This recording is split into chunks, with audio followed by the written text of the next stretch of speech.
હાલ ખાસ મતદાર યાદી સુધારણા 2025નો જે કાર્યક્રમ ચાલી રહ્યો છે તે અન્વયે 18/12/2025ના રોજ સુધારેલ મતદાર યાદીનો મુસદ્દો જાહેર કરવામાં આવ્યો છે અને તેમાં કોઈ પણ વાંધા હોય તો એના ફોર્મ નંબર 6, 7, 8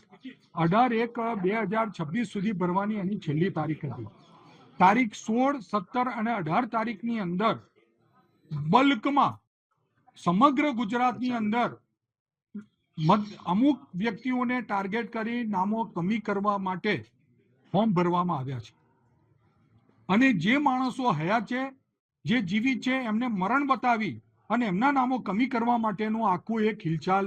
ચાલી રહી છે. હવે કોઈ પણ વ્યક્તિનું મરણ થાય કે કોઈ પણ વ્યક્તિ સ્થળાંતર કરીને જતું રહે અને એનું નામ કમી કરવું હોય તો એના પુરાવા સહિતની અરજી જે તે બૂથનો મતદાર હોય તે જ વ્યક્તિ વાંધો લઈ શકે, કાં તો એનો BLO હોય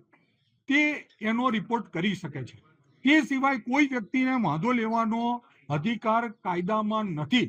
તેમ છતાં તારીખ 16, 17 અને 18 તારીખમાં બલ્કમાં ઘણા બધા વાંધા લેવામાં આવ્યા છે અને આ વાંધા લઈ અને અમુક પક્ષ,